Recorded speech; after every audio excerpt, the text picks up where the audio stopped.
Kennedy placed greater emphasis on an inflammatory speech the Soviet leader had given only a few weeks earlier. In it, Khrushchev had said he intended to beat the United States with small wars of liberation all over the world. Chairman Khrushchev threw down the gauntlet in the Third World by essentially arguing that the Soviet Union's foreign policy now increasingly would be to support national independence movements where the superpowers both essentially tried to gain influence. Kennedy was really quite upset about this speech, and he gave the text of this speech to all of his advisors and said, "You need to read this." Kennedy ends up carrying this speech around in his pocket, and he pulls it out with experts in his new administration, and he reads from the speech. He's so obsessed with the message that Khrushchev is trying to send him. Kennedy was looking for a capable advisor who could provide a coherent policy for dealing with Berlin. President Kennedy brings Dean Acheson back into service, the legendary Secretary of State of Harry Truman, a hawk's hawk when it comes to dealing with the Soviet Union. Acheson was a tough old hawk who believed that you didn't negotiate with the Soviets, that they only understood power. You had to be willing to fight, to go to the brink, to show them that you had the military capacity and the willingness to use it. Acheson produces a memo that's tough. Essentially says you can't give an inch to the Soviet Union in Berlin because this is about the globe. If you start in Berlin and you give ground in Berlin, Italy's next, France, the rest of Germany, who knows where else. Acheson wanted the President of the United States to declare a national emergency, raise taxes, fully mobilize the military, increase defense spending by $5 billion, go everything right up to the edge of war. Of course, within weeks, we had the Bay of Pigs. In the years preceding 1961, a revolution on the Caribbean island of Cuba, led by Fidel Castro, ousted the country's repressive dictatorship and seized all foreign-owned property.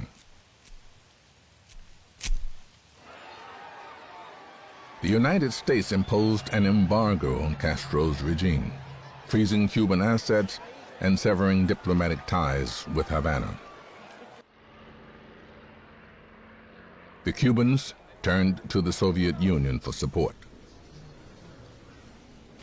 On Cuba, we know for a fact that Kennedy actually viewed Fidel Castro in 1960 as somebody whose revolution really represented the aspirations, broadly speaking, of the vast majority of the Cuban people. He had no doubt about that. And he believed that if the United States government had handled Castro right, that he wouldn't have turned to the Soviet Union. Of course, there's plenty of evidence to support that point of view. But very early on, he realized that politically he couldn't take that position publicly.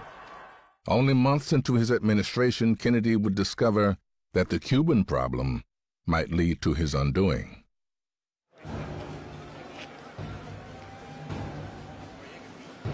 As soon as the Kennedys got into office, they had to worry about Cuba. The CIA had cooked up a plan to invade Cuba with a force of exiles, and the CIA was itching to use this force and overthrow Fidel Castro. He had inherited the whole thing from the Eisenhower administration. He had been told this plan for landing at the Bay of Pigs was going to be successful. There was no need for him to consider the necessity for use of military force by the United States. We didn't have to be directly involved. That was the premise. But President Kennedy was misled. His leading advisors, particularly his military advisors, had not given him the truth. Same thing was true for the CIA, by the way. The basic issue in Cuba is not one between the United States and Cuba. It is between the Cubans themselves. And I intend to see that we adhere to that principle. And as I understand it, this administration's attitude is so understood and shared by the anti-Castro exiles from Cuba in this country. The planning had been that if the invasion didn't succeed, the United States would introduce its own forces. But the CIA never clearly communicated this rather essential fact to the president. Persuaded by CIA officials who were withholding vital information and concerned about the political fallout of appearing weak on communism, the president authorized the CIA plan for an invasion of armed Cuban expatriates at the Bay of Pigs. The Cuban exiles landed at the Bay of Pigs. It was a disaster from the get-go. 1,000 of them were basically driven into the sea or captured. Most importantly, there was no air cover.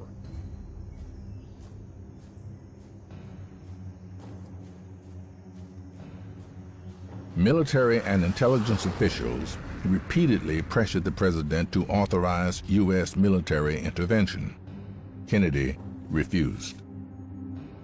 His argument at the time is if the U.S. gets directly involved, if American fingerprints are too clearly on the Bay of Pigs invasion, that Khrushchev will use that as an excuse to act on Berlin.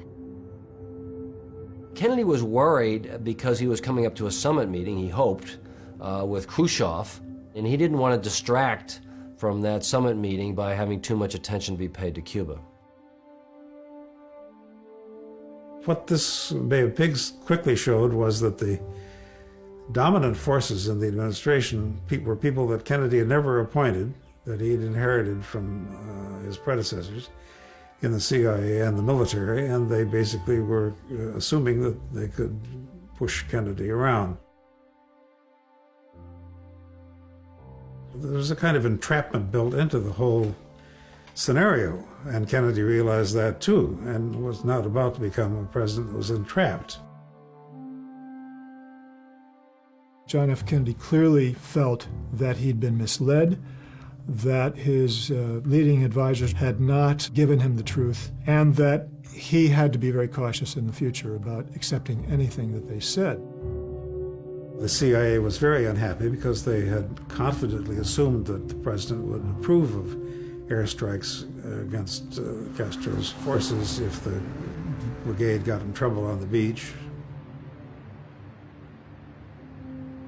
The Bay of Pigs was a major disaster for the United States, not necessarily because we had been defeated, but because it showed the world our bald aggression against Cuba. And it gave Cuba a victory over the Goliath of the North. Kennedy took that disaster very, very personally because he saw it as a personal failure. You know, you do the best you can and things don't work out sometimes. Well, okay, but that wasn't the case here. And he blamed himself. I mean, he blamed himself for not asking the right questions. Nobody likes to take a hit, especially when you're so publicly exposed. But yeah, I think he learned it, and what he learned is know whose advice to rely on. Kennedy rallied in a number of ways. For one thing, he told the American people that it was his responsibility. He used a famous phrase that a victory has 1,000 fathers, but defeat is an orphan. But he took responsibility for it. And interestingly, his poll rating shot up to about 90%. Americans like it when politicians take responsibility. Following the Bay of Pigs fiasco, Kennedy sent signals that he was interested in holding a summit meeting with Nikita Khrushchev. Frustrated by the slow pace of bureaucracy at the State Department, the president decided to reach out to the Soviet leader through unofficial channels. Kennedy was determined to establish a dialogue with the Soviet Union and to see if there were issues that could be resolved and reconciled without a constant military confrontation.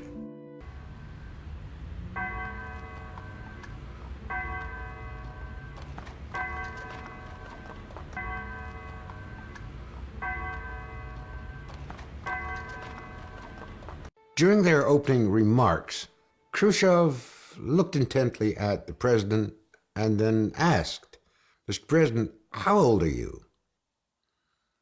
And Kennedy said, "Well, I'm 44.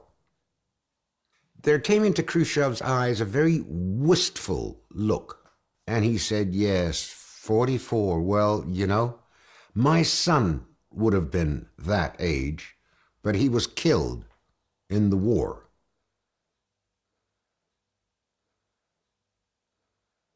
In the first meeting of his conversations with Khrushchev, Kennedy got off on the wrong foot because they engaged in a pretty intense ideological debate. People like Khrushchev, they know Marxist ideology very well. You can't really hold your own against them in such a discussion. Kennedy, he began to fidget in his chair. He said, what happened in Cuba, the Bay of Pigs, the inference was that he'd inherited that problem from the previous administration. It was not really of his doing. Inherited or not, Khrushchev suggested that a gap existed between American ideals and American self-interest. Khrushchev looked Kennedy in the eye and said, "If there's got to be war, it might as well be now." And Kennedy was unprepared for this and was shocked at the idea that his leading counterpart in the Cold War was seemingly so irrational. Khrushchev at one point said, you know, Berlin is like the scrotum in our hands, which we can squeeze at any time we want. How the president took it, he turned to me and he asked me, said, "Alex, is he always like that?" When the president returned from Vienna, his brother, the Attorney General, found him at the White House, and President Kennedy was in tears. And he said, "You know, Bobby, you and I we're adults, we've had a good life. But our children, I just can't stomach the idea of our children not having a chance." I think that there's no doubt that the people who were finding their own policies were being frustrated by Kennedy's policies were angry, they were frustrated, they were talking among themselves, putting him down. Dean Acheson had grown so frustrated that during a small working group meeting on Berlin, he said, "Gentlemen, you might as well face it. This nation is without leadership." Someone serving the President of the United States, someone trying to frame his most important policies, talking in front of a group of experts and saying this about the President of the United States. And he said it even harsher terms in a letter to his former boss, Harry Truman, a few weeks later. For a lot of Americans, Kennedy's early foreign policy days were amateur hour, and it was unsettling. The country was scared in the summer of 1961 that their leader maybe didn't know what he was doing.